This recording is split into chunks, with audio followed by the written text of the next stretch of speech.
But we're always so excited to see Chef Alyssa back with us from Chef Alyssa's Kitchen. I can't talk this morning because there's just too much color going on. We're getting into summer and summer vegetables, and you're cooking up something delicious for us. Yes, I am, Ashley. We are making a sofrito, and we're going to combine that with some really fresh spring vegetables. Well, I guess we're more into summer, so it starts running together after a while. It does. You're like, oh, everything's just growing, just like this garlic. You know, it started out so small, and now it's really, really fresh. So we have garlic, some spices, but mostly just these fresh vegetables. So for people who don't know what sofrito is, kind of explain what that is before you get started. So many different cultures have their own version of sofrito, and it can range in spice, but really it's a combination of fresh vegetables and peppers, sometimes tomatoes, and it just creates this really flavorful sauce. So what I like to do is build that and then have all these other fresh vegetables. So I've got a little bit of clarified butter here.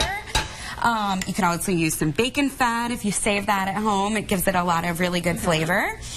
And then I'm going to go ahead and just toss in my onions while that melts. Okay.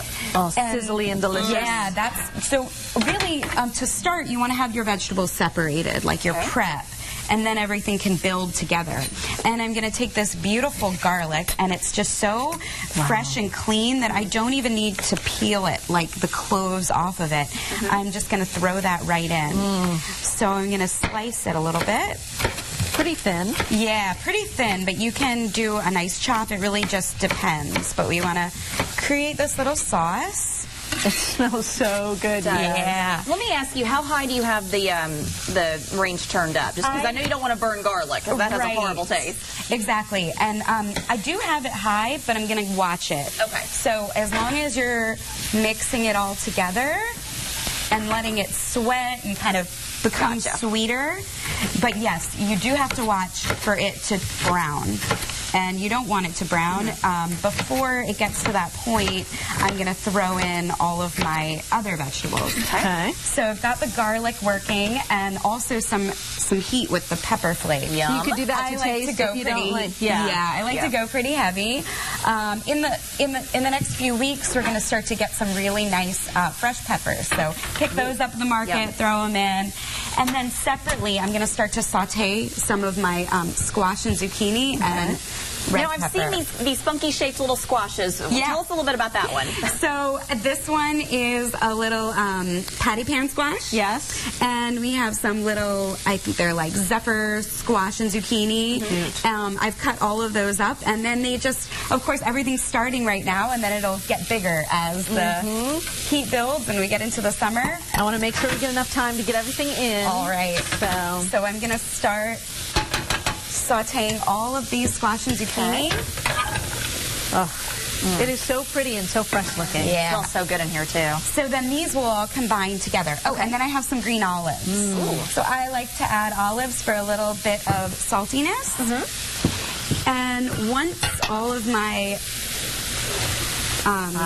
once everything sautés and then this sauce finishes, it will combine. And then I have some mint to finish it, because I feel like the really nice freshness of the mint just screams spring, doesn't it? Yeah, it really does. And then you get a little bit of heat with the sofrito, and so this mint will just garnish on the top. So there are some herbs that you need to tear with your hands, and there are some herbs that you can cut with a knife. Mint is one you can cut with a knife? Yes, as long as you have a nice clean stroke. Okay. Because if you chop down on it, on the herbs, then they'll bruise and turn brown. So we have about 30 seconds left. I want to let people know, while this is kind of still going, how are things going with the cooking classes? What's going on? Oh, they're fantastic. So we have really exciting classes coming up. We have a boot camp class, which is kind of like get you started in the kitchen. We run into vegetarian. We have outdoor grilling classes. We just put up our July classes, so we have a really, really cool summer themes. And you can sign up for those at chefalyssakitchen.com. chefalyssakitchen.com. We'll put a link for you on our website. website as well, so that make it nice and easy for you. And you should follow them on Twitter and Facebook too, because the pictures from the classes are like, it makes you just want to eat everything. And we post recipes and we post ideas and things like that. So it's really, really cool. We have fun with it. We love seeing how people that come to our classes start to cook these things at home. Well, we've posted this recipe for you on our website, WBTV.com. Would you just serve this by itself, or would you put it over something? I think it's a great spring side dish, or summer side dish. I keep saying spring. I know. Well, it's still technically the warm spring, weather season side dish. Yeah. So then I just garnish this, and beautiful. I like the nice crisp vegetables with just a little bit of the heat of the sauce. Thank you, Chef Alyssa. Good to see you. Product testing when we come back. Stay with us. So pretty.